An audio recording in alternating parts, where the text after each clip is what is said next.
New at 5 tonight, your experience in bars and restaurants could undergo a drastic change soon. That's because of a federal proposal to pool employee tips. The idea upsets many locals who work in the service industry. 13 Action News reporter David Schuman explains how it could end up hurting you, the customer.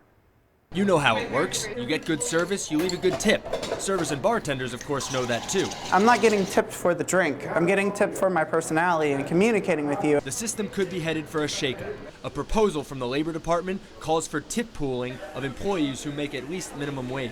Here's how it would work. An employer would be able to mandate that all the tips that come in are shared between the staff. So instead of a server or a bartender keeping his or her tips, the money would be divided to also include back of house staff like cooks and dishwashers. That's just not right.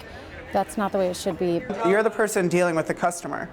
The people in the kitchen decided to be in the kitchen for a reason. Bianca Stevens was in the business for more than a decade. She says servers could lose their drive to provide great service if they're forced to split tips, which ultimately hurts the customers. Their experience is going to not be as good. Because when you go to work and you're a server, you know that you're the only one making your money. It's like every single table is a little individual business and you're to sell your product to them.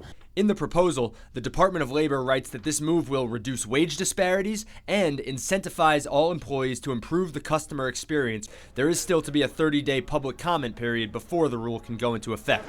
Some inside the industry see long-term problems that could arise from this. Tips is something that just really do make our little city run. Could tip sharing hurt Las Vegas's booming tourism? I'll explore that question at 6 o'clock. David Schuman, 13 Action News.